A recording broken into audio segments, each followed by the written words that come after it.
गगया पुरुषं नमामि चौरा गगया पुरुषं नमामि करारविन्दे न पदारविन्द मुखारविन्दे विनिवेशयन्त वटासपत्र सपुटे शयाना बाला मुकुंद मनसा स्मरामि। ओम क्लीं कृष्णाय नमः। भागवत भगवान का ध्यान करेंगे।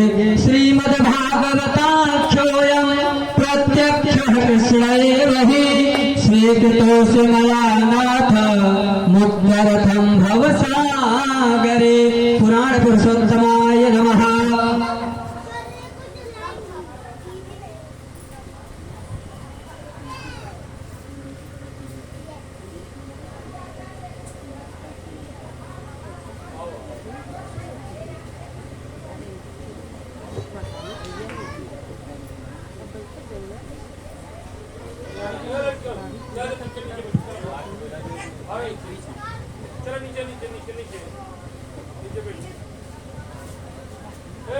चलिए पूजन कराएंगे भैया।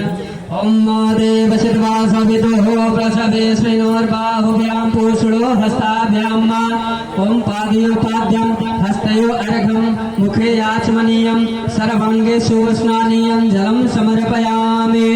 सकलोपचारार्थे गन्धाक्षतपुष्पाणि समर्पयामि।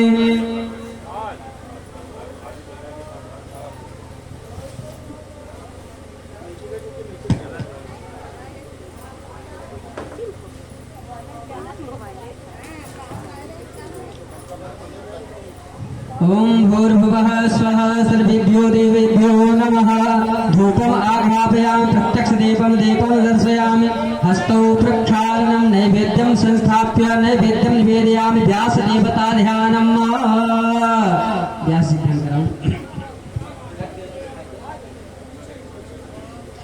व्यासाय विष्णुरूपाय विष्णुरूपाय ते नमः।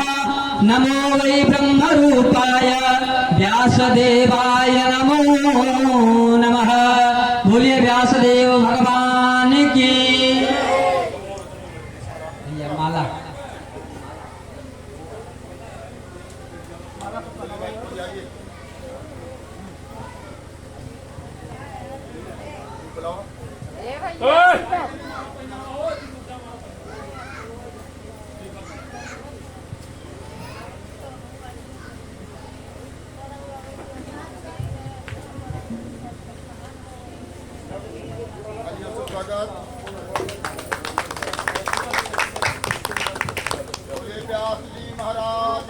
जय हो।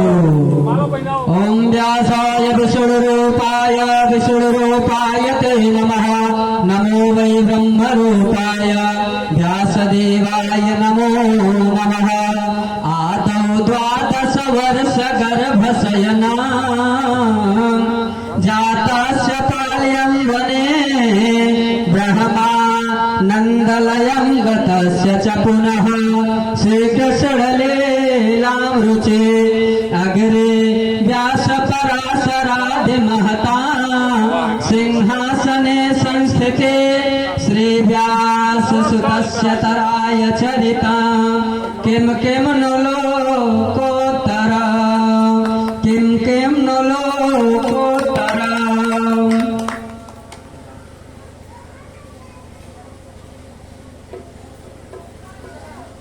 अथ आरार्तिक्यं प्रज्वाल्य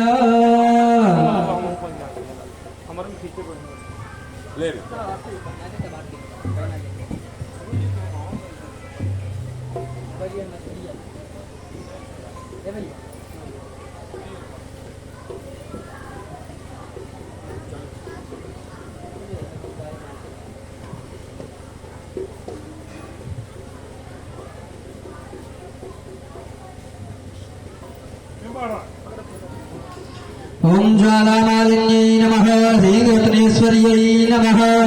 ओम इदग्वं हविः प्रजननं अस्तु दशभिरग्वं सर्वगण स्वस्थाय आत्मसानि प्रजासानि पशुसानि लोकसान्य भवसानि अग्निः प्रजां बाहुलां मे करोद्वन्नं पौरेतो अस्मासु भक्ता यत्ते सुजातचरणां गुरुहं स्तनेषु अत्ते सुजातचरणां गुरुहं स्तनेषु भीतासने प्रियमधिर्मकेषु सर्वाधता मया कर्ता पूर्णायाम भवान्वितः श्री भागवत भगवान की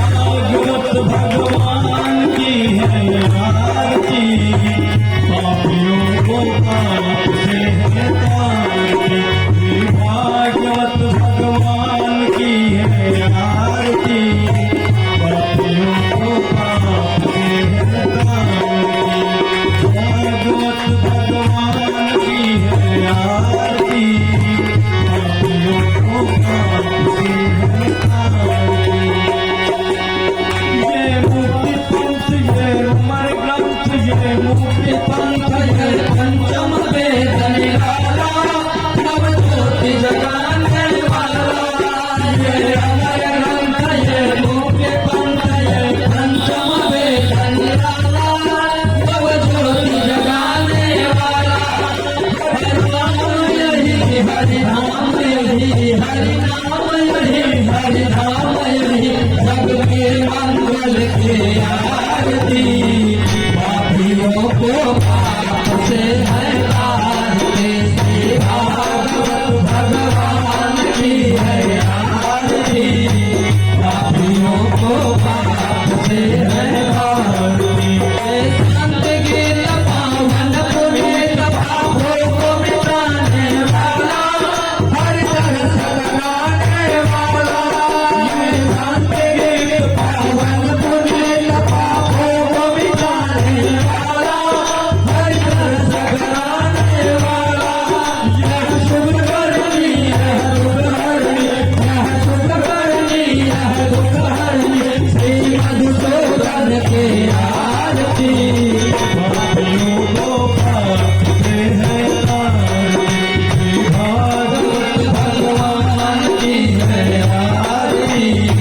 पापियों को पाप से हटाती मधुर बोल मधुपंथ खोल मार्ग दिखाने वाला बिगड़ी को बनाने वाला ये मधुर बोल जगपंथ खोल सन्मार्ग दिखाने वाला बिगड़ी को बनाने वाला श्री राम यही घनश्याम यही प्रभु के महिमा की आरती पापियों को पाप से हटाते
आप पासवर्ड लगा समस्त श्रद्धालु भक्तगण अपने अपने स्थान पर विराजमान हो जाए और हम सभी सीधा चलते हैं व्यास जी के चरणों में और निवेदन करते हैं कि आज हम सभी को अपने मुखार बिंद से अमृतमयी कथा का रसास्वादन कराएं और भगवान के विवाह का वर्णन भी बताएं श्री व्यास जी महाराज।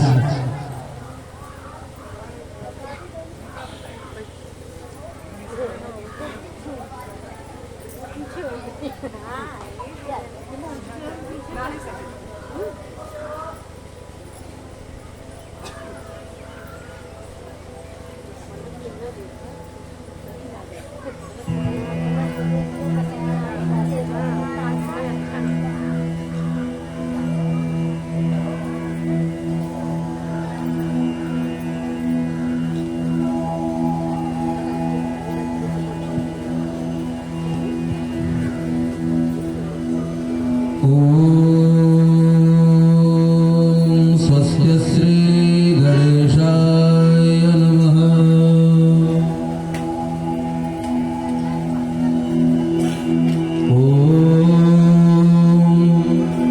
स्वस्य श्री गणेशाय नमः। स्वस्य श्री गणेशाय नमः।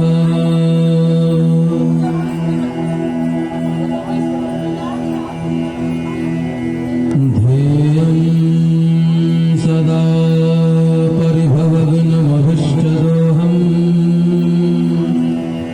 तीर्थास्पदं शिवविरञ्चिनुतं शरण्यम् वृद्ध्याप्यहं प्रणतपालभवाब्धिभूतं वन्दे महापुरुषते चरणारविन्दम्।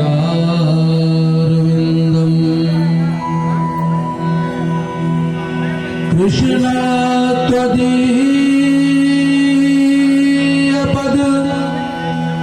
पंकज पंजरान्ते अद्यैव मे विशतु मानसराजहंसः। प्राणप्रयाणशमये कफवातपित्त्यै कण्ठावरोधनविधौ स्मरणं कुतस्ते। नारायणं नमस्कृत्य नरं चैव नरोत्तमं देवीं सरस्वतीं व्यासं ततो जयमुदीरये।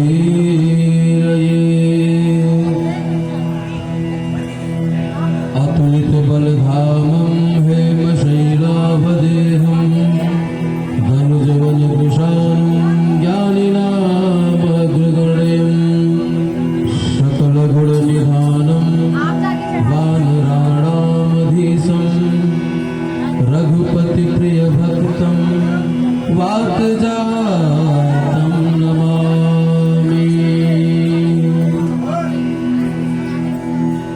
अज्ञानतिमिरान्धस्य ज्ञानाञ्जनशलाकया चक्षुरुन्मीलितं येन तस्मै श्रीगुरुवे नमः।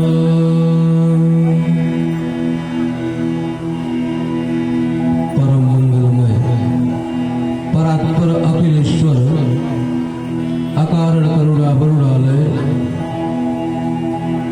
भक्तवांछा कल्पतरु तड़ित विरिंदित पीतांबर भारी श्री बालकृष्ण लाल की वांगमयी प्रतिमूर्ति श्रीमद् भागवत महापुराण की कथा वैष्णवों के लिए बहुत पूजनीय ग्रंथ है। समुपस्थित विद्वद्वरेण्यम आचार्य वृंद संगीताचार्य वृंद,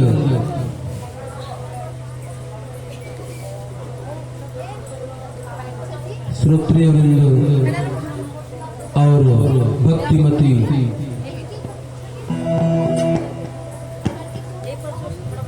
मातृशक्ति सबके हृदय में निवास करने वाले हमारे राधा माधव, उनको प्रति निवेदन करते हुए हम आप सब एक साथ अपने मन और वाणी को पवित्र करेंगे। मन और वाणी पवित्र कैसे होगा? इसका केवल और केवल एक ही उपाय है, वो है प्रभु के नाम का शरण लेना, उनके नाम का उच्चारण। और जपा सिद्धिर जपा सिद्धिर जपा सिद्धिर न संशय। भगवान के नाम का हम जितना जप करेंगे वह उतना ही सिद्ध होगा।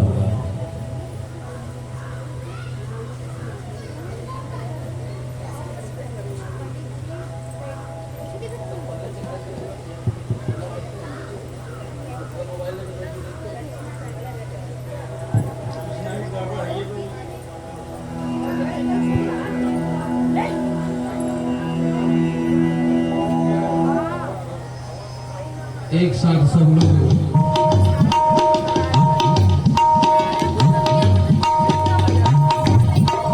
श्री राधे कृष्ण गोविंद गोपाल राधे माधवा, राधे कृष्ण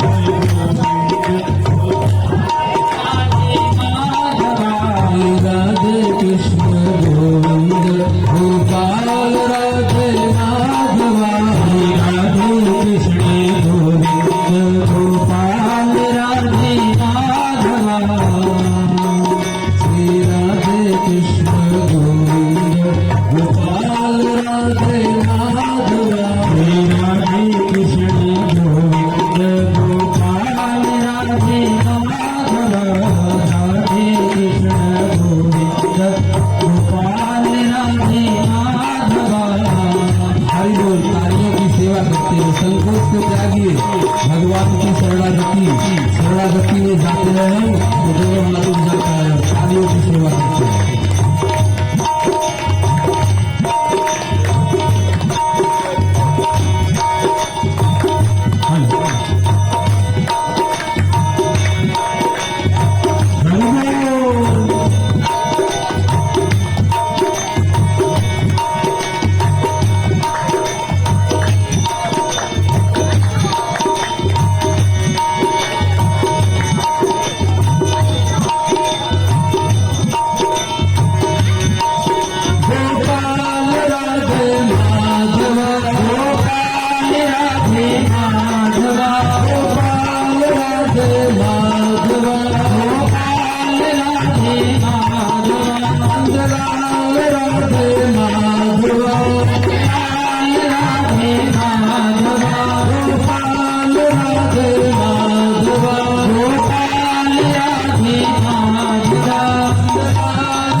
इसमें मुंह सटाकर बोलो तो आवाज आएगी, ऐसे बोला जाता है।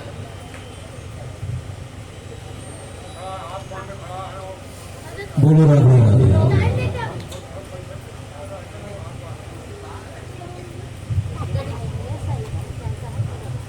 कल की कथा हम आपने श्रवण किया, कहाँ तक की कथा सुनी थी? गोवर्धन, गोवर्धन को उठाया किसने है? गोविंद ने। आज गोविंद गोवर्धन को उठा करके अपने गोकुल की रक्षा कर रहे हैं।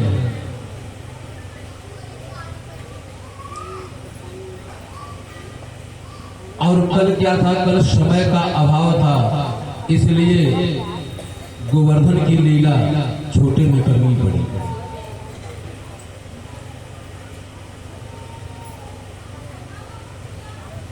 कराए गोवर्धन की पूजा में बहुत प्रेम से सब गोपालों ने भोग लगाया।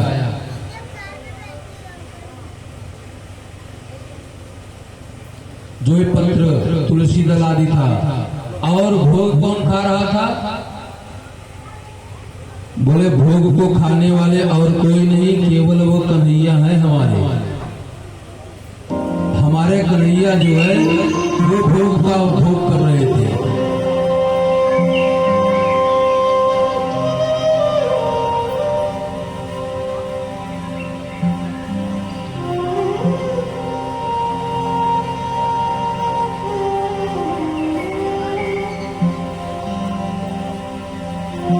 अब 7 दिन तक वर्षा हुई है, 1-2 दिन नहीं हुआ है,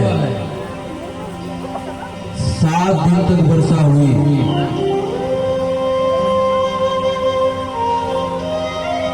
और वर्षा भी थोड़ी सी नहीं हुई है, घनघोर वृष्टि हुई है।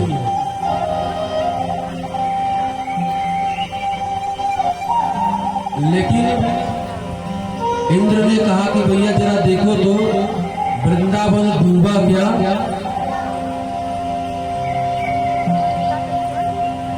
आकर के देखते हैं तो वृंदावन में धूल उड़ रही है, धूल। अब इंद्र बड़े आश्चर्य में पड़ा कि भैया धूल कैसे उड़ रही है,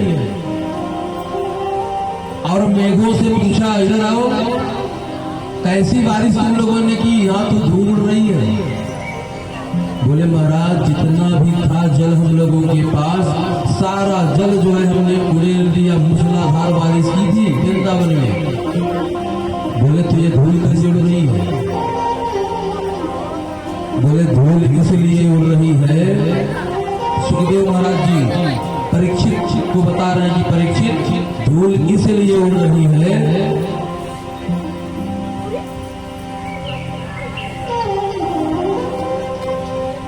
कि एक तरफ जो है सुदर्शन को भगवान ने आज्ञा दे दी कि भैया एक तरफ तो बैठ करके जितना जल नीचे आ रहा है सबको सुखोते रहना, जल नीचे न गिरने पाए। और दूसरी तरफ अगस्त मुनि को बिठा दिया और वो ऐसे अजूरी लगा करके जितना बारिश हो रहा है सब पी रहे हैं। परीक्षित ने पूछा, प्रभु ये अगस्त मुनि क्यों पानी पी रहे हैं?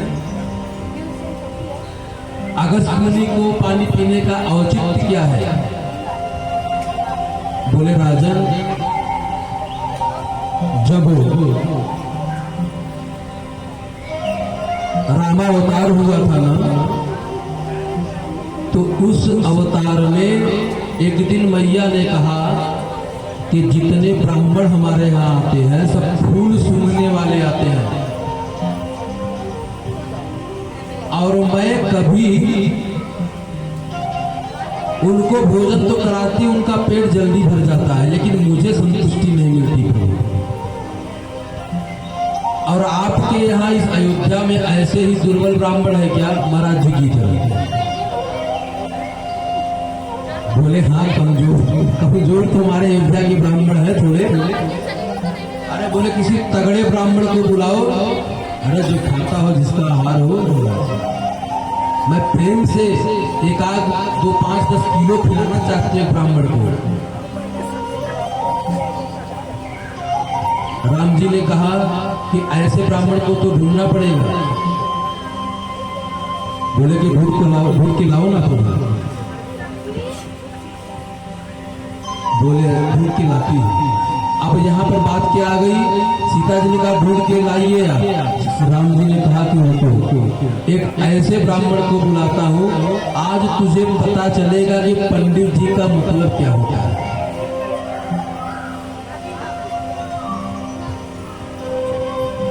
और भगवान ने अगस्त मुनि से प्रार्थना की, प्रभु ये जो मैया है ना, ये भोजन कराना चाहती है आपको, और इशारे में बोल दिया कि थोड़ी सी लीला दिखानी है आपको।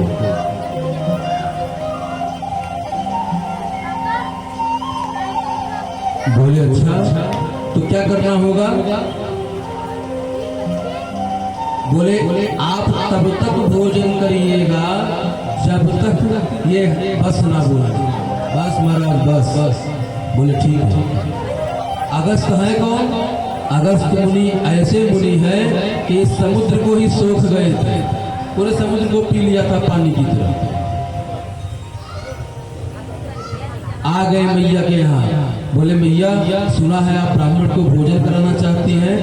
बोली, देखने में तो ये भी बड़ा दुबले पतले लग रहे हैं, ये क्या खाएंगे? बोले, मैया शरीर के ऊपर ना जाओ, आप तो भोजन कराओ। मैया बड़ी प्रसन्न हुई और दौड़ती हुई रसोई घर में गई और सुंदर सुंदर पकवान को बनाया, और एक थाली में कई कटोरी में जो है सजा करके लेकर आई। कई प्रकार का व्यंजन था। इन सब व्यंजन को लेकर के जैसे ही आती है अगस्त के पास, कहती है, प्रभु रख करके। बोली, प्रभु इसको भोग लगाइए, तब तक मैं जो है और कुछ लेकर आती हूँ। जल भी किसी ने ला करके रख दिया। अगस्त मुनि बैठे हुए हैं, मैया आती हैं और पूछती हैं, प्रभु आपने भोजन क्यों नहीं किया? शुरू करिए ना। बोले, बेटा मैं ये सोच रहा था कि ये जो तू थाली लेकर के मेरे लिए आई है, इसको आंख में डालूं कि कान में डालूं, इसका मैं करूं क्या? यही सोच करके मैं परेशान हूं। मैया को लगा, हाँ आज कोई ब्राह्मण आया है। बोले, महाराज जी चिंता न करिए, लाती हूँ बड़ी थाली। बड़ा सा परात लाया जिसमें हमारे यहाँ आपके यहाँ कन्यादान होता है, वो कटोरी सजा करके लेकर आई।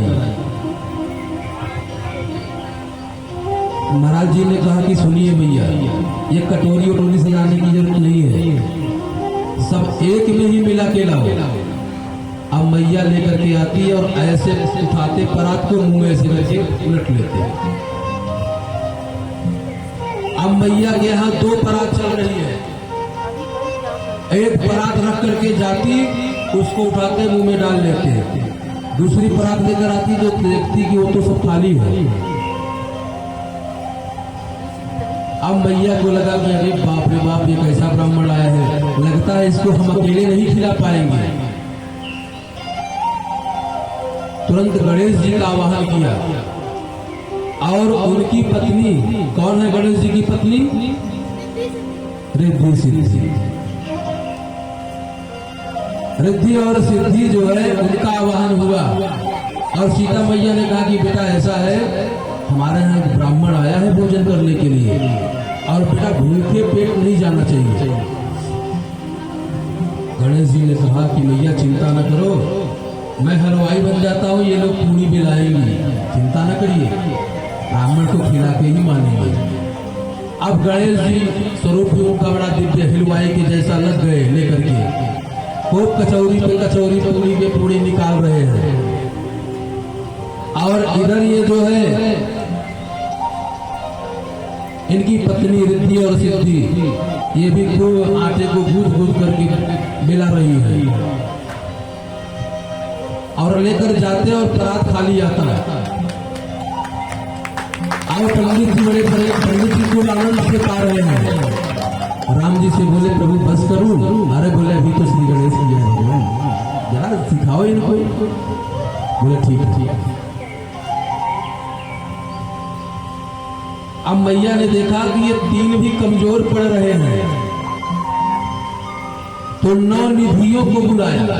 अरे आप लोग भी आइए, मेरा सहयोग करिए, ये ब्राह्मण मेरे यहाँ से भूखा नहीं जाना चाहिए, पेट भर के मांगेंगे इसका। अब भोजन करते करते बीत गया 7 दिन और मैया कहती है बाबा आज 7वां दिन है, पानी पियोगे क्या? आधा भोजन करने के बाद पानी पीना चाहिए। बोले बेटा जब आधा हो जाएगा तो पानी पी लो। और इधर जो है 2 गोदाम खाली हो गए उनके। भैया कह रही है ऐसे ब्राह्मण, अरे राम राम, ऐसे ब्राह्मण तो नहीं आने चाहिए घर में। बड़ी परेशान हो गई, बोले फिर भी ब्राह्मण आए हैं तो खिलाऊंगे। बनाए जा रहे हैं, भगवान पाए जा रहे हैं।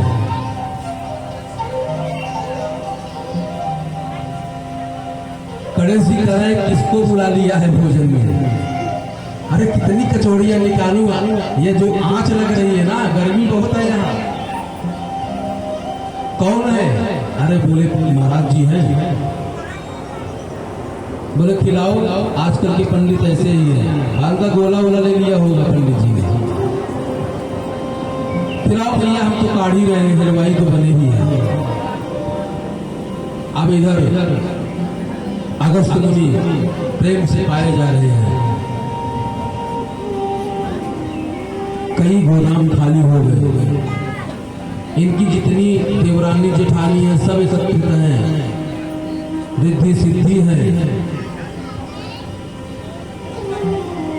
लेकिन ब्राह्मण का पेट नहीं भर पा रही है।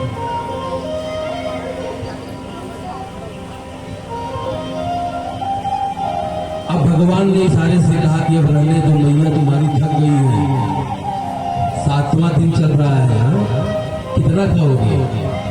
बोले तो ये तो आप ही ने कहा था नाटक करने के लिए। नहीं, मैं तो थोड़ा सा ही तो खाता हूँ महाराज, नजर लगा रहे हो मुझको। बोले उन्हें बस हुआ। तो राम जी ने कहा कि ऐसा है, इनको भोजन के साथ एक तुलसी का पत्ता भी देना। और जैसे ही दुर्वासा जी ने भोजन के साथ तुलसी का पत्ता खाया, वैसे ही चकार मारी। बोले बेटा बस भोजन भी हो गया, अब बेटा जरा पानी पिला दो। मैया ने कहा देखो पानी मैं नहीं पिलाऊंगा, थोड़े से तो काम चलेगा नहीं, उसके लिए भी 2-4 तालाब चाहिए आपको, इतना पानी मैं कहाँ से लाऊंगा? राम जी ने कहा कि प्रभु आप तो योगी हो ना, इस जन्म में आपने भोजन किया है, अगले जन्म में आपको पानी पिलाऊंगा। और जैसे ही इंद्र ने वर्षा शुरू किया, मूसलाधार बारिश हुई, वैसे ही कन्हैया ने कहा, याद है ना आपको, आइए अगस्त महाराज जी और पीजिए पानी। वो जो प्यासे रह गए थे ना, इस जन्म में पानी को पीजिए। और अगस्त महाराज जी लगा करके जुड़ी सुरत रहे हैं पानी।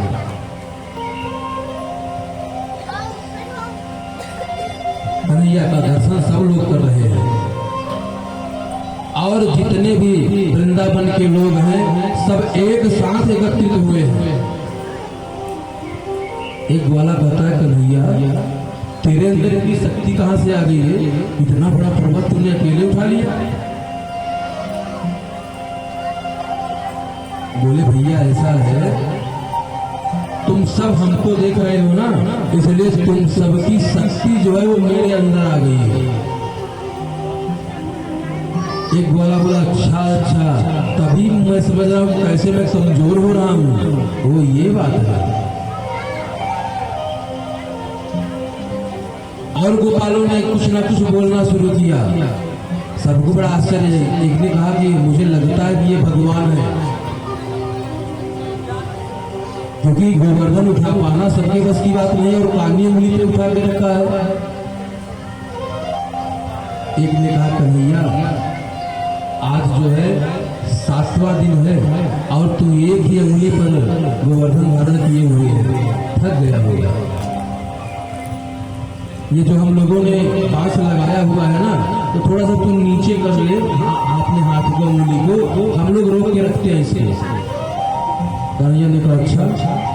तो जैसे थोड़ा सा नीचे किया, सबका चट चट चट करके जितनी लकड़ियां थी सब टूट गई। अरे कन्हैया, अरे संभाल भैया, अरे संभाल, ये तूने ही उठाया है, मेरे बस की बात नहीं, उठा उठा उठा उसको।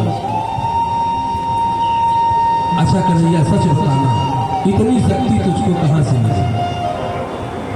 तो कन्हैया कहते हैं, कछु माखन को बल बढ़ो, कछु गोपन करी सहाय, श्री राधे जो के कृपा सो, मैंने गिरिवर लियो उठाए।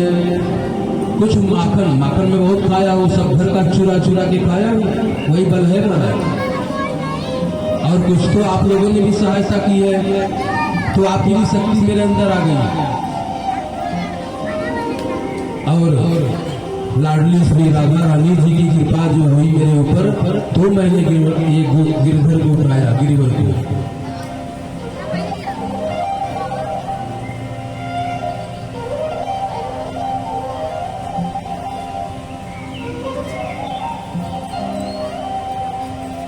अब इंद्र ने देखा कि परिस्थिति बिल्कुल विपरीत है।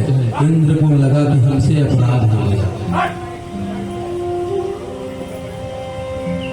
हमको ऐसा नहीं करना चाहिए था। और इंद्र आता है, भगवान से प्रार्थना करता है, भगवान की स्तुति करता है, कहता है, विशुद्ध सत्वम तव नाम शांतम, तपोमयं भज तरजस्तमस्तकं, मायामयोऽयं गुणसंप्रवाहो, न विद्यते ते ग्रहणानुबन्धः।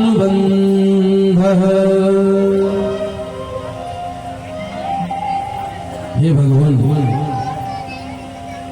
आपको ये ग्वालियों ने, गोपालों ने 56 प्रकार का भोग लगाया, और इसका भोग करने लायक अगर कोई है इस संसार में तो आप ही हो प्रभु।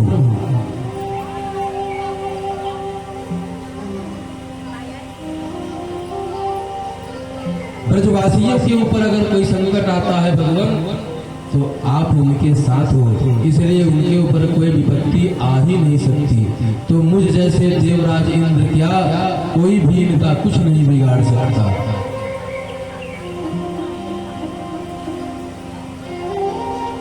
इंद्र को अपनी गलती स्वीकार कर प्रार्थना करने लगा, चरणों में गिर पड़ा, कह रहा है कि श्री ये जो श्री विग्रह है आपका, ये सत्व गुण से परिपूर्ण है भगवान। उसमें तमो और रजोगुण का स्पर्श भी नहीं है।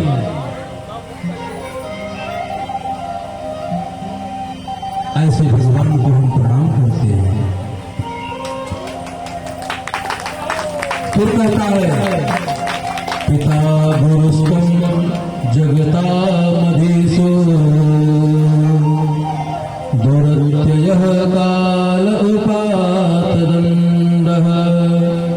हिताय सेना सतनुभिः समीहसे मानं विदुन्द्वा जगदीशमानिशम्।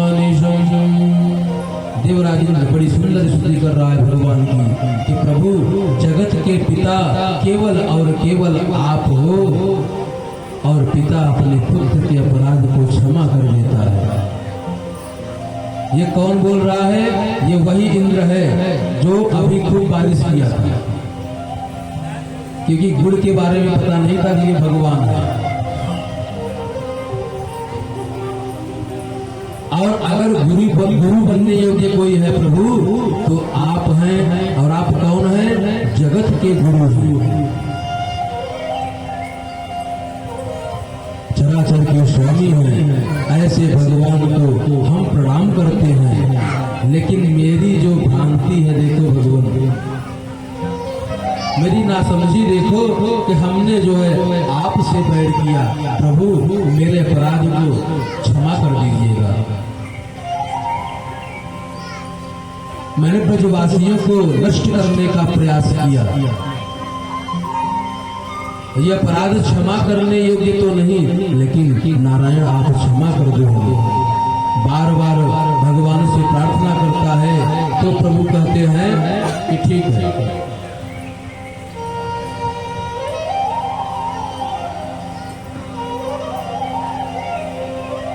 इंद्र कहता है कि प्रभु आप तो इतने उदार हो कि अभोगकीयं स्तनकालकूटं जिघांसया पाययदत्य साध्वी लेभे गतिं धातृजुता ततुल्यं तमोवा दयालुं शरणं व्रजेम।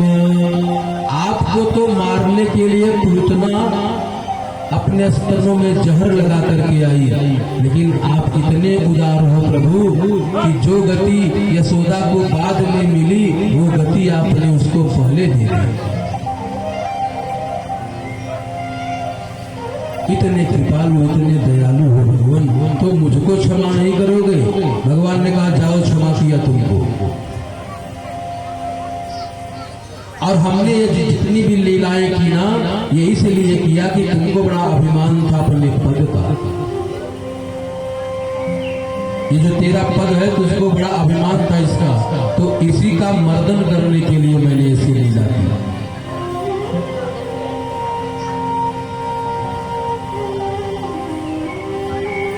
परीक्षित जी ने पूछा कि प्रभु ये बताइए, गलती यहाँ पर दो में किया, ब्रह्मा ने भी की थी और इंद्र ने भी किया, लेकिन भगवान यहाँ पर इंद्र को क्षमा कर देते हैं और ब्रह्मा जी परिक्रमा करते हैं तो ब्रह्मा जी की तरफ देखते भी नहीं। ऐसा नहीं, ब्रह्मा जी उत्तम है, इंद्र से बहुत बड़े हैं ब्रह्मा जी, लेकिन ब्रह्मा को क्षमा क्यों नहीं किया? कहते हैं ब्रह्मा को इसलिए नहीं क्षमा किया परीक्षित, क्योंकि ब्रह्मा जो थे ये गोपियों और ग्वालों को, गायों को, इन सबको हर करके ले गए और ब्रह्मलोक में रखा था, जिससे भगवान अपने भक्तों से दूर हो गए। और जो भगवान के भक्तों को भगवान से दूर करता है उसको प्रभु कभी क्षमा नहीं करते। इसलिए भगवान की अगर कोई भक्ति करता है तो उसको कभी आप ये ना बोलो ये मत रहो, ये मत करो, ऐसा मत करो। कोई कुछ दान दे रहा है तो अरे नहीं बहनी ऐसे हमारी सास वैसे कह रही है, ये नियम है। अरे आपकी सास ने गलती की है तो वही गलती उससे करवाओगे। अरे महाराज जी हमारे यहाँ यही नियम है। नियम वो कुछ नहीं है। नियम क्या है? बोले कि जो हमारा इतिहास पुराण आदि कहता है, इतिहास पुराण आदि वेद शास्त्र विधि बिना केवला हेतु की भक्ति उत्पादारैव कल्पते। जो हमारा इतिहास कहता हो, पुराण आदेश करता हो, ऐसे ही व्रत और पूजन को करना चाहिए। अपने मन से कोई व्रत नहीं रहना चाहिए और ना ही कोई पूजन करना चाहिए।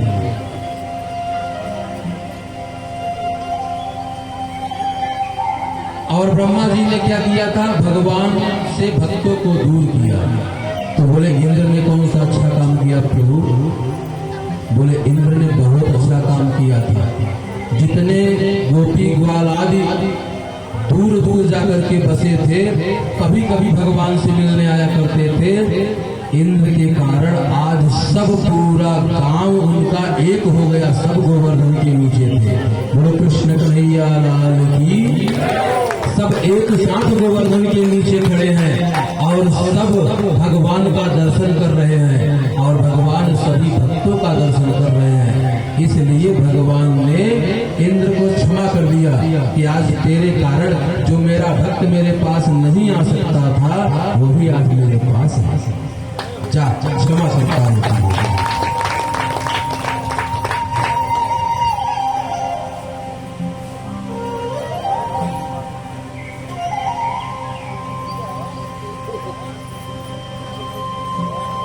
भगवान ने इनको क्षमा कर दिया।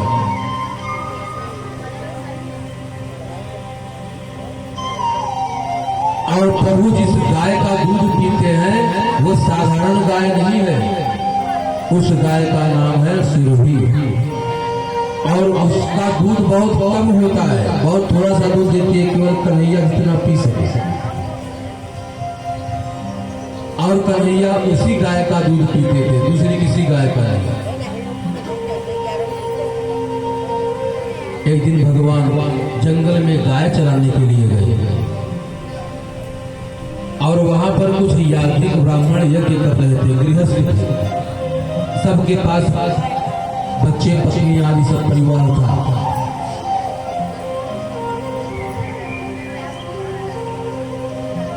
पंडित जी यज्ञ कर रहे हैं तो कन्हैया ने कहा कि यहाँ से चले जाओ गांव के पास, और वहां यज्ञ हो रहा है तो पंडित जी से कुछ नहीं मांगना, वो कुछ नहीं देंगे, वो केवल थम्सअप दे देंगे, वही लेके आना पड़ेगा तुमको। ऐसे ऐसे दिखा देंगे, कुछ नहीं दूंगा, जाओ। बोले फिर किससे मांगना होगा? बोले मांगना है तो चले जाना और घर में जो ब्राह्मणी होगी ना उनसे मांगोगे तो तुमको कुछ खाने को मिलेगा, क्योंकि ये जो है ममता की देवी होती है, बहुत स्नेह करती है अपने बच्चों से। तो सीधे तुम लोग उन्हीं के पास जाना।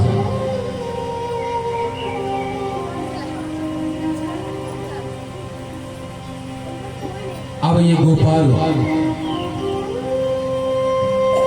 पहुंच गए पंडित जी जहां पर यज्ञ कर रहे थे। अब पंडित जी यज्ञ कर रहे हैं और यज्ञ का नियम है, जब तक पाठ संपन्न ना हो तब तक बोलना नहीं चाहिए।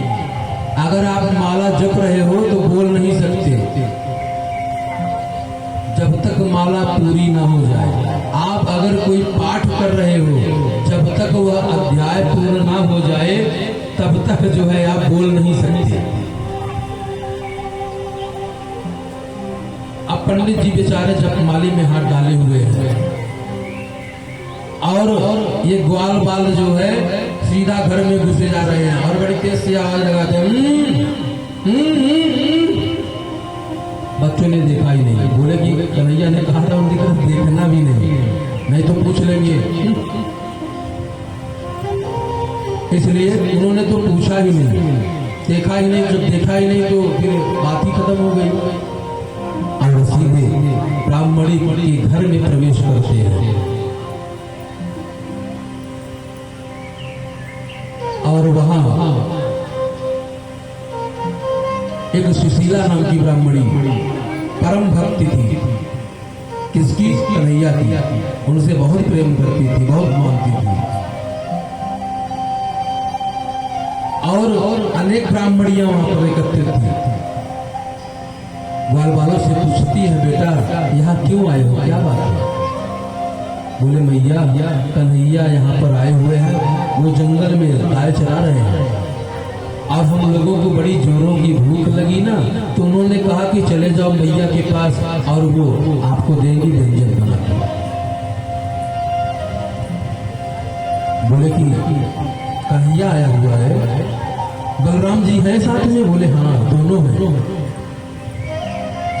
अच्छा, दोनों भैया आए हैं तो ठीक है, अभी तुम लोग थोड़ा सा रुको और बढ़िया ताजा ताजा व्यंजन बनाती हो, फिर मैं भी लेके साथ में चलूंगा।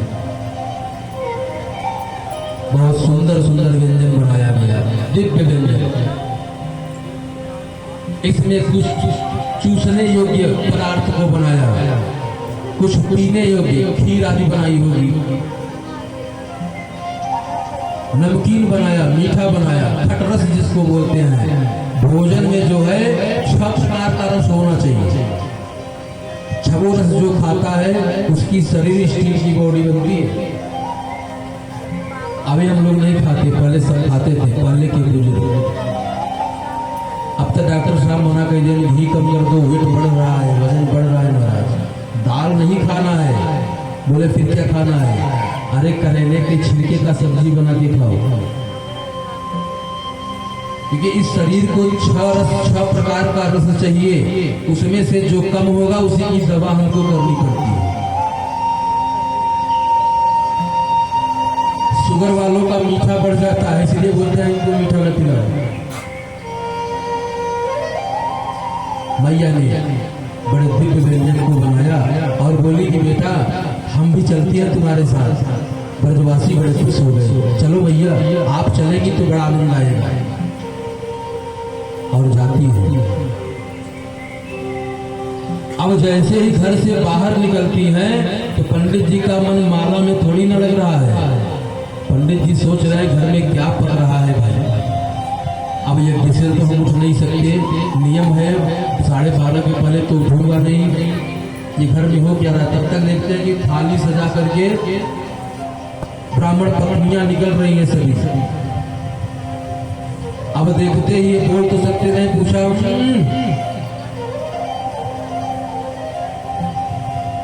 अरे क्या है, किधर लेके चली? बोले आप तो चुप ही रहो, अभी आऊंगी तो बताऊंगी। और यज्ञ पत्नियां जो है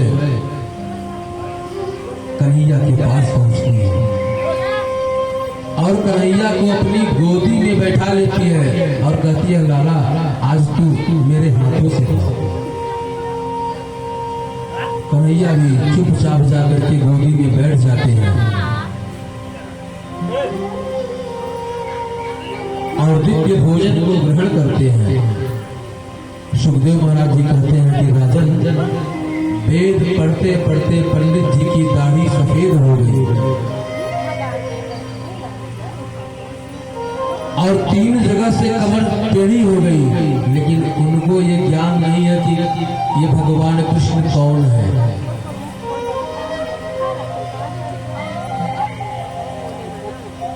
जरूरी नहीं है कि वृद्धा अवस्था हमारी आ जाए तो हम ज्ञानी हो जाएंगे। अगर बचपन से हमारा अभ्यास भगवान के चरणों में नहीं रहा तो अवस्था ढलने के बाद रहेगी, ये असंभव है।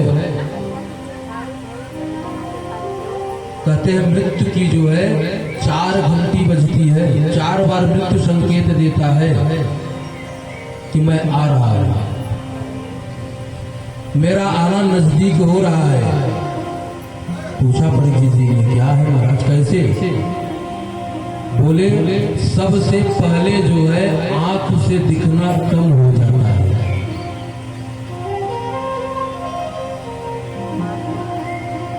बोले बहुत देख लिया सिनेमा पिक्चर, अब भगवान को ही देखो। बोले भगवान से कहा कि कोई बात नहीं प्रभु, आपको क्या लगता है आपने आँख की रोशनी कम कर दी तो मेरी आँख की रोशनी कम हो जाएगी? बढ़िया हड़िया में चंद्रशेखर चश्मा वाला है, उसके यहाँ जाऊंगी और सबसे बेस्ट चश्मा लगवाऊंगा। और चली गई, सबसे महंगा चश्मा लगा लिया।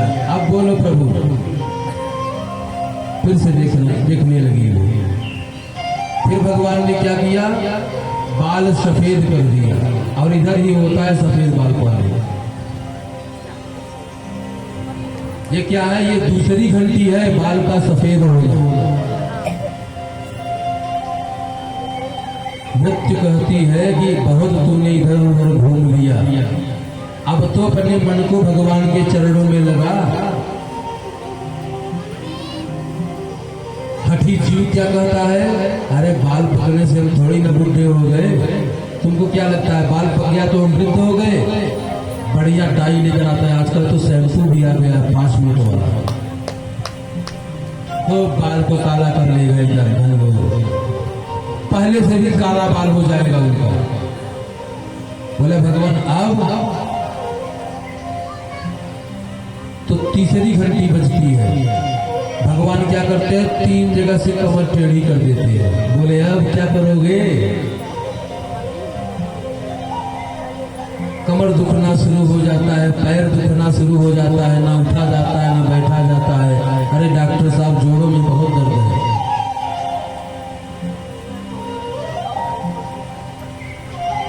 तो आजकल का भक्त बोला महाराज बेल्ट लगा लेंगे, बेल्ट लगाकर बैठेंगे।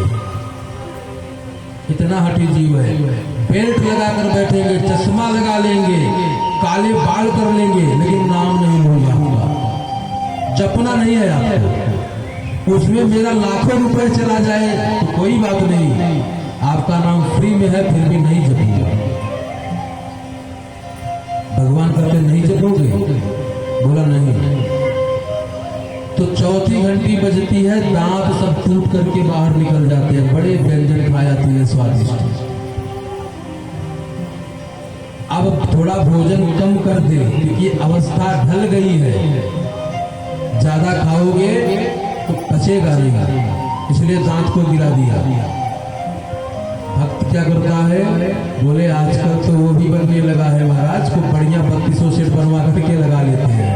अब बोलिए भगवान, बोले अब बोलूंगा नहीं, 4 तो घंटी बजा दी ना, अब तो घंटा ही बजेगा। घंटी बज चुकी, अब घंटा बजने वाला है, तुम्हारा मतलब अब गोविंदाय नमो नमः। तो हमको ये सदैव ध्यान देना चाहिए कि बचपन से जिसका अभ्यास नहीं है वो वृद्धावस्था में प्रभु के चरणों की प्रीति करेंगे, ऐसा असंभव है। संस्कार बचपन से ही आते हैं। बच्चों को दिखाकर पूजा करो। बोले महाराज बच्चों को कथा में लाएंगे तो वो जो है ऊधम करेंगे, कथा को डिस्टर्ब करेंगे। अरे भैया करने तो वो बाल गोपाल है, कुछ तो सुनेंगे, थोड़ी सी बातें तो कानों में जाएगी, 2-4 बातें तो अपने धर्म के बारे में उनको याद रहेगा। सबको बुलाना चाहिए। पत्नियां बड़े प्रेम से भगवान को भोग लगा रही है और लौट करके जब आई पत्नियां तो पंडित जी की माला पूरी हो चुकी थी, समय पूर्ण हो गया था। बोले हाँ कहाँ गई थी? इतना सज धज के थाली सजा करके मुझे तो कभी नहीं दिया तुमने, और सुगंधी बड़ी सुंदर आ रही थी। क्या व्यंजन था? बहुत बढ़िया महकत रहा। क्या रहा बताओ? बोली वो कृष्ण आए हैं ना बलराम भैया के साथ में, तो उनको ही भोजन कराने गई थी।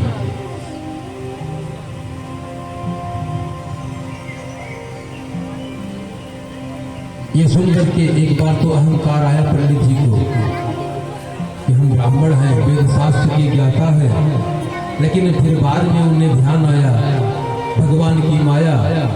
उन्होंने क्या किया, उनको बताया कि तुम जिसका भजन कर रहे हो, जिसका जप कर रहे हो, वही तो मैं हूँ। तो अपने आप को धिक्कारने लगे, धिक्कार है। और ये सब ब्राह्मण कन्हैया के चरणों में गिर करके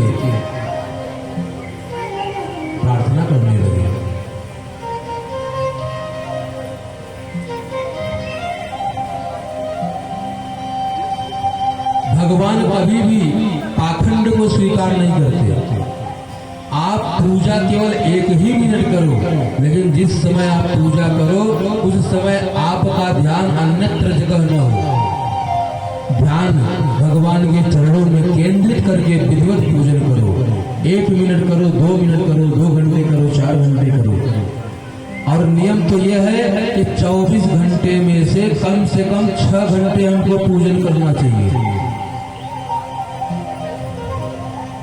24 घंटे का 4 पार्ट कर लीजिए, 4 भाग कर लीजिए। 6 घंटे का 6 घंटे आप भजन करो। बोले महाराज भजन नहीं करेंगे तो और नेत्र काम कैसे करेंगे? बोले 3 घंटे कर लो। बोले 3 घंटे भी नहीं हो सकता। बोले आप क्षण मात्र करो, लेकिन करो, और जब करना तो मन से करना।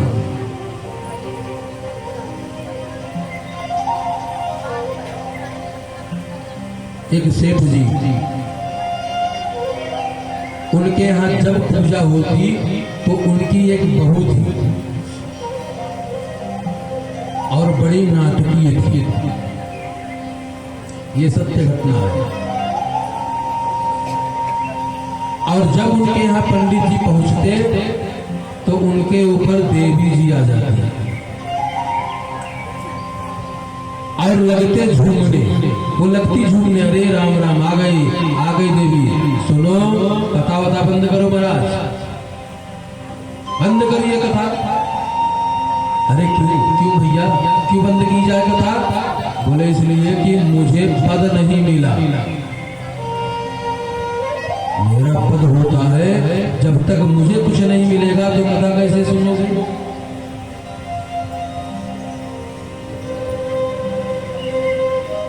दो 4-10 दिन तक हमने जलवा दिया। 2-4 दीपक जलाए गए उसके सामने। बोली अभी भी मुझे संतुष्टि नहीं मिली है। बोले फिर क्या चाहिए? बोले फिर नारियल और चुनरी लेकर मेरे लिए आओ।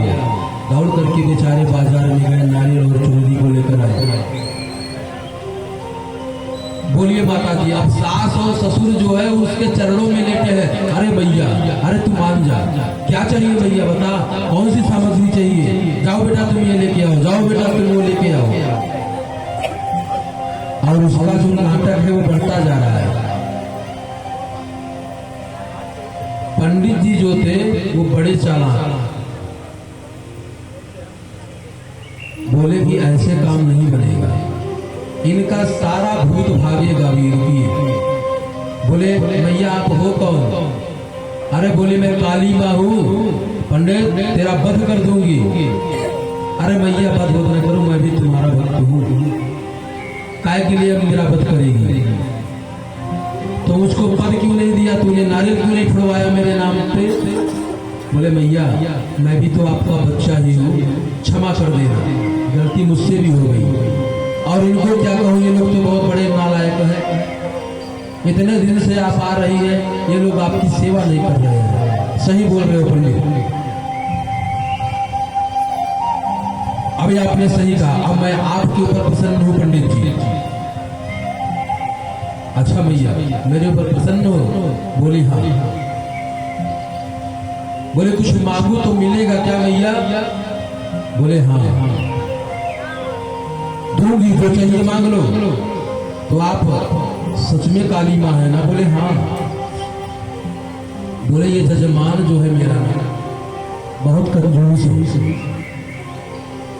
पाठ जब इसकी हाँ मैं करता हूँ 9 दिन तो दक्षिणा बहुत कम देता है। कितना देता है? बोले 5100 रुपये मात्र देता है भैया, और 5100 रुपये में मेरा घर चलता नहीं। और आप तो काली माँ हो, हे भैया अभी आ रहे हैं तो उनसे आप इस बार 21,000 मुझे दिला देना। अगर 21,000 मुझको मिल गया तो मैं समझूंगा कि आप असली हो, और नहीं मिला कि जूता मेरा रखा हुआ है, सारा भूत भगाऊंगा। अब उसको लगा कि मेरा नाटक तो फेल होने वाला है। काम नहीं करती थी, कामचोर थी। अब जैसे ही सास ससुर बेचारे आए, बोले कि ऐसा है पंडित जी को 21,000 रुपये दक्षिणा दे देंगे। अगर अगर आपने ऐसा कर दिया तो मैं प्रसन्न हो जाऊंगा। सास ससुर बेचारे भोले भाले, पंडित जी को दिया 20,000। उसके बाद फिर उनका प्रेत कभी आया नहीं। जब भी पंडित जी आते फिर प्रेत उनका आया नहीं, वो काली मैया में गायब हो गई। तो भगवान को ऐसा दिखावा पसंद नहीं।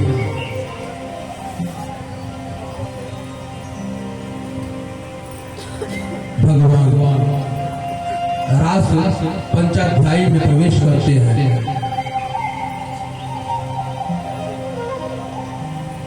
और रासलीला का प्रसंग परीक्षित को सुखदेव महाराज जी सुना रहे हैं।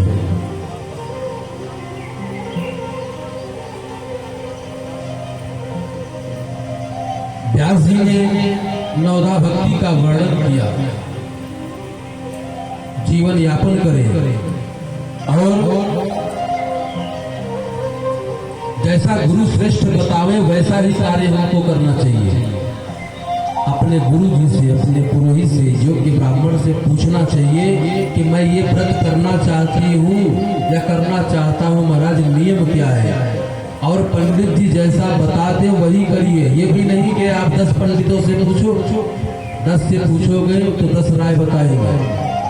आपके जो पुरोहित है उनसे आप पूछिए। अगर पुरोहित ने गलत भी बता दिया है तो भी आपको उसका पूर्ण फल प्राप्त होगा। इसलिए एक ही साधे सब सधे, सब साधे सब जाए। एक से पूछने पर वो व्रत आपका पूर्ण होगा और कई से पूछेंगे तो कुछ नहीं होने।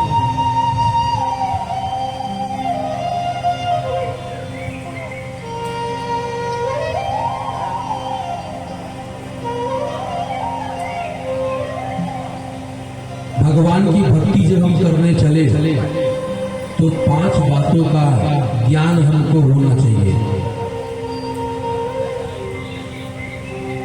पहला ज्ञान कि हमको 7 दिन तक कथा सुननी है, इसका नियम क्या है यह महाराज जी से पूछना चाहिए। पहली बात।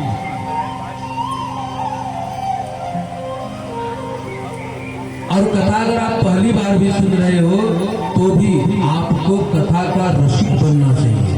रसिक का मतलब होता है कि कथा बड़े प्रेम से सुनना चाहिए, भले अपने कथा को सुनिए।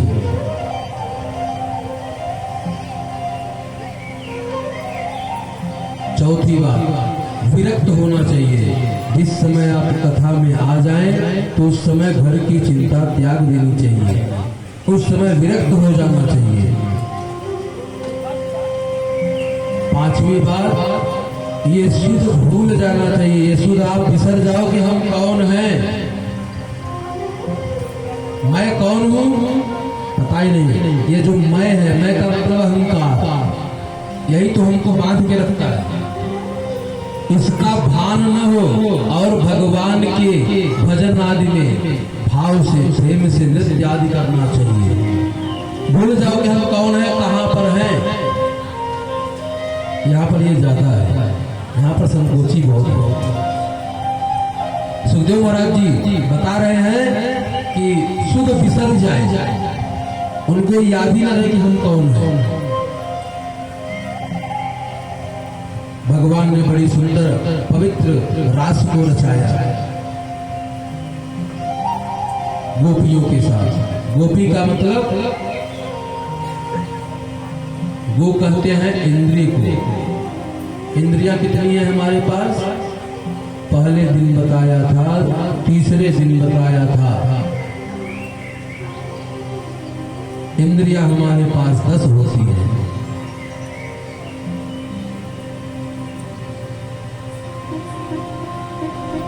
गो का मतलब होता है इंद्रिय, पी का मतलब होता है पीने वाला। गोपी इंद्रिय कृष्ण रसम पिबति इति गोपी। जो इंद्रियां भगवान कृष्ण के रस का पान करती हो वो सब गोपी है। और जिस दिन गोपी भाव हृदय में जागृत हो जाएगा उस दिन हमारी भक्ति जो है वो परिपूर्ण होगी। जब तक गोपी भाव हमारे अंदर नहीं आता तब तक ये समझना चाहिए कि अभी हमने भागवत सुनी नहीं।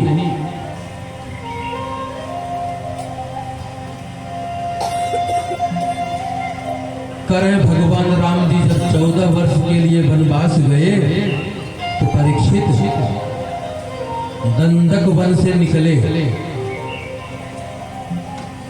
और उस मार्ग में जितने संत थे भगवान के सौंदर्य को देख करके उन्होंने सोचा कि हे प्रभु, हम आपके साथ अगर चलते तो कितना आनंद आता, काश कि हम आपकी पत्नी होते।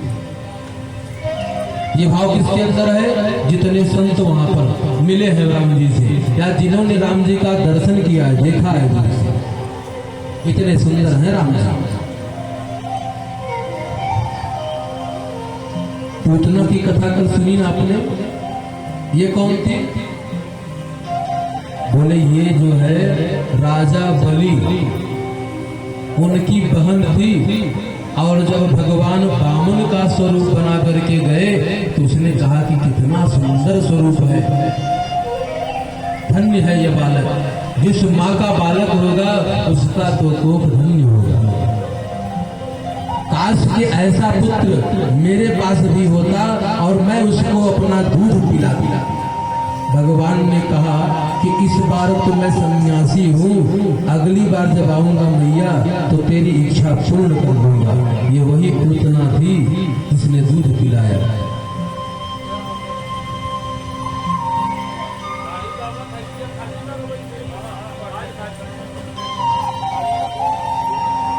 पर वहां पर जितनी दैत्य कन्याएं थी सब जो है वामन भगवान के ऊपर मोहित हो गई। ये सब जो है क्या बन करके आई? गोपी। भगवान ने जब कच्छप अवतार लिया तो उस समय कच्छप अवतार को देख करके मत्स्य कन्याएं जितनी हैं उनके मन में भी गोपी भाव आ गया और वह भी गोपी बन करके आई।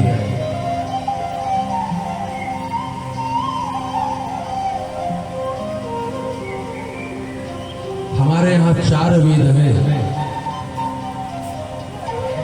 कौन कौन सा है? ऋग्वेद, यजुर्वेद, सामवेद, अथर्ववेद। और इन चारों वेदों के 3 कांड हैं। कौन कौन से कांड? ज्ञान कांड, उपासना कांड और कर्म कांड। परीक्षित 80,000 मंत्र जो है वो कर्म कांड के हैं। ये पंडित जी लोग जो कर्म कांड का मंत्र बोलते हैं ना, ये उसी वेद का मंत्र है। 80,000 संख्या है वेद के मंत्रों की जो कर्म कांड में प्रयोग होते हैं। कर्म कांड का मतलब होता है पूजा पाठ कराने वाली पद्धति। और 16,000 मंत्र हैं उपासना कांड के।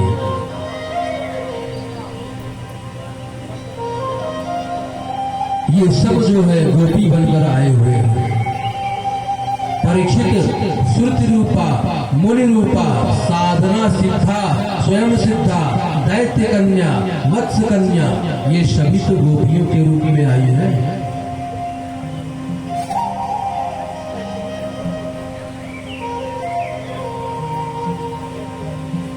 और भगवान ने बड़े सुंदर मुरली की तान छेड़ दी।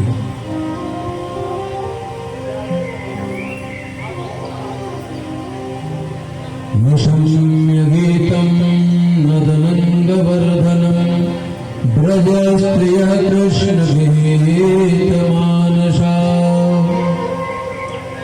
अजगुरन्योन्यमल दीक्षितो मध्या सयत्र कांतो जगलो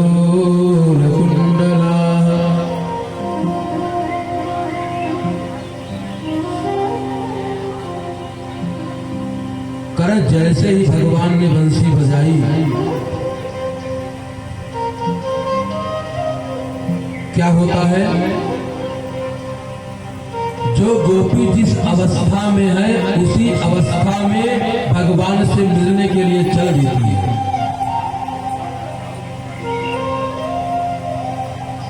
परीक्षित ने पूछा, बात कम समझ में आई प्रभु। परिस्थिति स्थिति मतलब बोले कि एक गोपी जो है अपने गाय को दूह रही थी और मुरली की तान उसके कानों में जैसे ही सुनाई पड़ा उसको लगा कि कन्हैया मुझे बुला रहा है, और वो आधा गाय को दूही थी, आधा वैसे ही छोड़ करके भागी। एक गोपी अपने बच्चे को दूध पिला रही थी और परीक्षित मुरली की तान जैसे ही सुनी अपने बच्चे को जल्दी जल्दी पालने में लिटाया और दौड़ पड़ी कन्हैया से लड़ने के लिए। एक गोपी परीक्षित आंखों में काजल लगा रही थी और कन्हैया की मुरली की तान उसके कानों में पड़ी। एक आंख में काजल लगाई, दूसरे में नहीं लगाई थी और दौड़ पड़ी।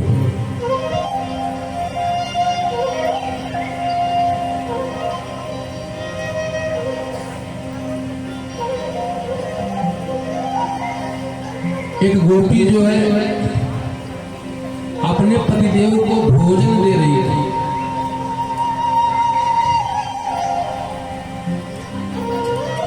पतिदेव ने कहा कि देवी आज लगता है तो जल्दी में भोजन बनाई है, नमक नहीं है इसमें, जरा नमक देना। और मुरली की तान उसके कानों में पड़ गई तो नमक की जगह एक मुट्ठी शक्कर ला के डाल दिया और शक्कर डाल के बड़ी जोर से भागी वहां से। परीक्षित एक गोपी जो है वो अपने घर से जैसे ही निकलने लगी तो क्या हुआ, उसके पति देव ने उसके हाथ को पकड़ा और बोला किधर, उसको जाने नहीं दिया और एक कमरे में बंद कर दिया। जब कमरे में बंद कर दिया तो वो कहती है कि आज आप मुझे नहीं रोक सकते, अगर मैं रुकूंगी तो ये मेरा शरीर रुकेगा, मुझे तो रोकने वाला केवल और केवल परमात्मा है। आप मुझको नहीं रोक पाओगे और आपको इस शरीर से बड़ा प्रेम है तो इसको रखो यहाँ, इसमें घी लगाना, शक्कर लगा के चाटते रहना। मैं तो चली और उसने दिव्य स्वरूप धारण किया और वह जो है सभी गोपियों से पहले भगवान के पास पहुंच गई।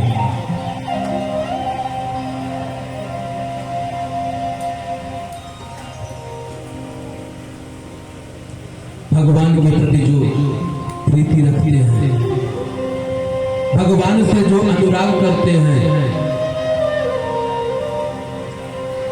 प्रभु सदैव उनको दर्शन देने के इच्छुक रहते हैं। भगवान कहते हैं कि जो तू आवे एक पग, मैं आऊं पग 60। परीक्षित ने पूछ लिया कि ये कैसे प्रभु हैं, दूसरों की पत्नियों के साथ ये रास रचाएंगे, ये अच्छी बात है महाराज। परीक्षित कहते हैं कि कृष्णं विदुः परम कांतम न तो ब्रह्मतया मुने गुण प्रवाहो परमस्तासा गुणधेयाम कथम। ये गुणी जनों का गुण नहीं है, ये जो लक्षण है ये किसके हैं, ये पापियों के लक्षण है। किसी की पत्नी के साथ रास रचाना, नृत्य करना ये उचित नहीं है। भगवान सुखदेव महाराज जी कहते हैं कि राम राम, इसको इतनी कथा बताई लेकिन इसकी आंखें अभी तक नहीं खुली, इसके मन में अभी भी संशय है। ईश्वर कौन है, भगवान कौन है? स्वच्छंद जगत ईश्वर, जो स्वच्छंद है वो ईश्वर है। और ईश्वर हमसे पूछ कर थोड़ी ना करेगा कि भैया जन्म लेना चाहता हूँ, जन्म ले लूं क्या, माखन खाना है खा लूं क्या, हमसे नहीं पूछेगा। वो स्वच्छंद है।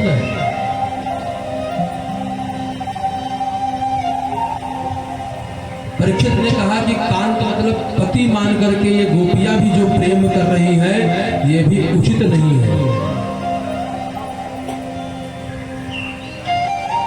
सुखदेव जी बोल उठे कि राजन उत्तम पुरस्ताद् चैत्यः सिद्धं यथा गतः विसन्नपे ऋषिकेशं किमुताधोक्षजप्रियाः।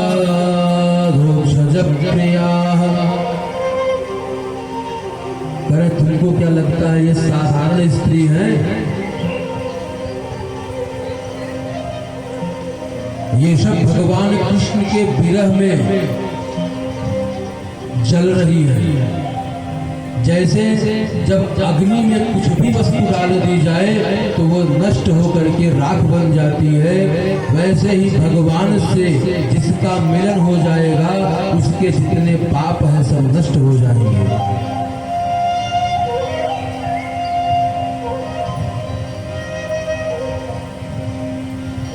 परीक्षित सब गोपियां दौड़ती हुई आती हैं भगवान के समक्ष, और भगवान भी बड़े मजाकिया हैं, मजाक करते हैं, थोड़ा सा मजा लेते हैं गोपियों का। क्या बोलते हैं?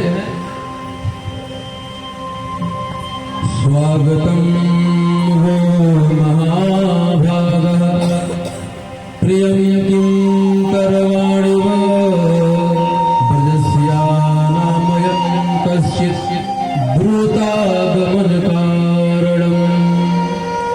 स्वागत है आपका, आइए।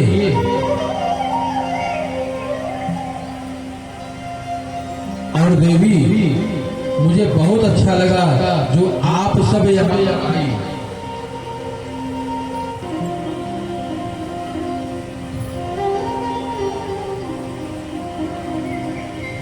आप सब यहाँ पर आई, मुझे बहुत अच्छा लगा।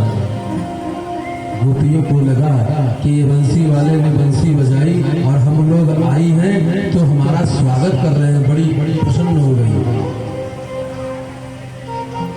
भगवान ने बोला स्वागतम वो महाभागा, आइए, स्वागतम सुस्वागतम।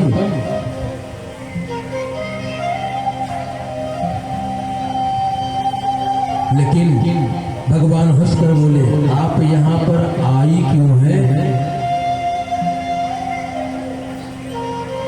गोपियों ने कहा लो कर लो बात।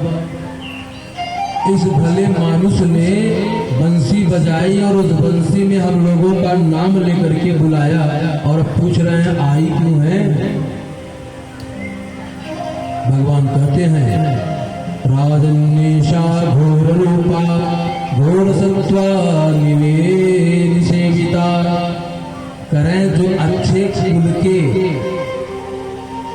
लोग होते हैं, जो अच्छे कुल की स्त्रियां होती है, वो रात्रि गमन नहीं करती।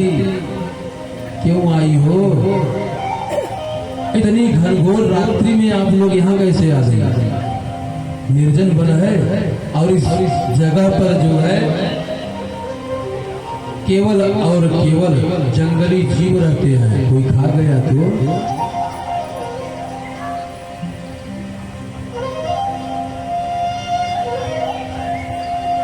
अब गोपियां चुपचाप खड़ी है, कुछ बोल नहीं रही है।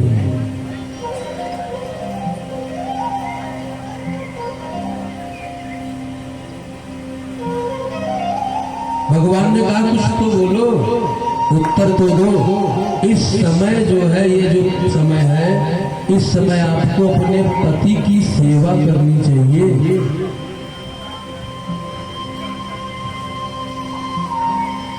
क्योंकि पति कौन है? बोले पति परमेश्वर होता है। ये तब की बात है, मतलब ये द्वापर की बात है। कलयुग में तो भाई अलग बात हो गई। कलयुग में तो पति महोदय ड्यूटी करके आएंगे और बोले जरा एक गिलास पानी देना। दिन भर काम करत करत थक गई, 2 से ज्यादा काम करी थे। 10 गाय पाले हैं इके खिया होता जाएगा लेंगे पानी बेचारे जाकर ले लेते हैं पानी। आज की परिस्थिति बड़ी विकट है। गांव में तो ठीक है, शहरों में बड़ी विकट परिस्थिति। एक बार मैं सूरत में गया, मेरा शिष्य है वहां पर चेला, और वो कंपनी में काम करता है। पहले दिन जब मुझसे मिला तो बड़े हर्ष से मिला, बड़ी प्रसन्नता से मिला, खूब खुश था, प्रसन्न था। गुरु जी आए हैं, बड़ी अच्छी बात है, खूब सेवा करेंगे।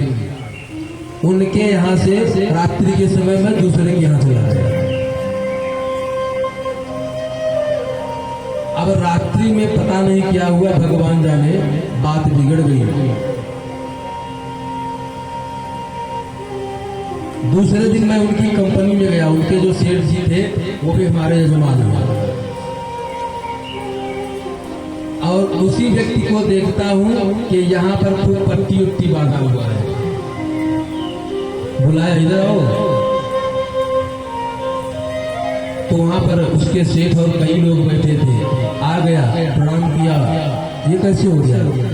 बोला कि गुरु जी कल आप जब चले गए तो मैं गया था स्नान करने, मेरी आदत है रात्रि में नहाता हूँ, तो मैं रात्रि में नहाने गया तो बाथरूम में फिसल गया और गिर गया, ये चोट लग गई। क्योंकि वहाँ बहुत लोग थे, एकांत में फिर मुझसे मिला। मैं पूछा ऐसा नहीं है, अगर आप बाथरूम में छटक कर गिरते तो यहाँ चोट नहीं लगती बंधु, कैसे लगी है? सच सच बताओ, गुरु से झूठ नहीं बोलते। बहुत लगा रोने, और शिष्या लेकर रो रहा था। पूछा क्यों, क्या बात है? बोला महाराज कल मेरी पत्नी ने कुकर उठा करके और मेरे इधर मारा धड़ाम से, और ये फूट गया। तो भैया आज की पत्नियां ये है, सावधान रहना चाहिए उनसे। अपने पति की सेवा यही परम धर्म है। और आप लोग रात्रि में यहाँ आ गई, ये आप लोगों ने अच्छा नहीं किया, यहाँ तो नहीं आना चाहिए था। ऐसा क्यों बोल रहे हैं? हम आप एक मटका खरीदने जाते हैं, गांव में मेटी कहते हैं, तो यहाँ गांव में नहीं, उसको भी लेते हैं, मिट्टी का होता है, 10 बार उसको बजाते हैं, कहीं टूटा फूटा तो नहीं। तो भगवान परीक्षा नहीं लेंगे अपने भक्तों का? कहीं इसकी भक्ति केवल दिखावे वाली तो नहीं है इन गोपियों की?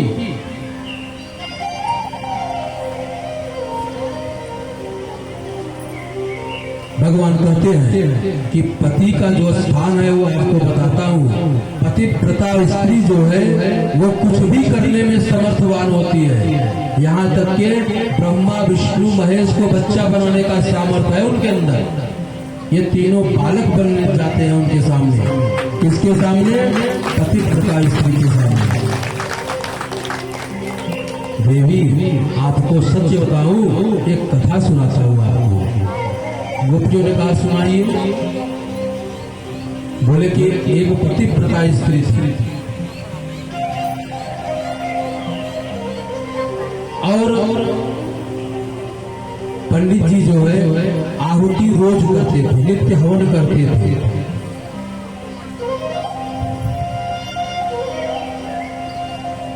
एक दिन पंडित जी कहीं से आए और बड़ी थकान लगी थी, और पंडिताइन जो थी वो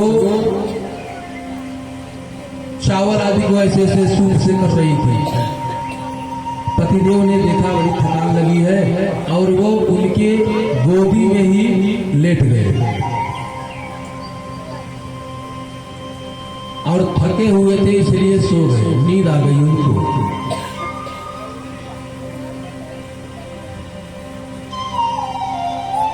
अब जैसे ही नींद आई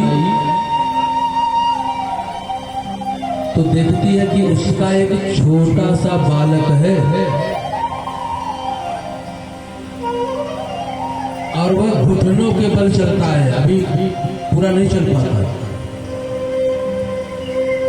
और वह चलते चलते जहां पर पंडित जी हवन किया करते थे उधर ही चला जाता है।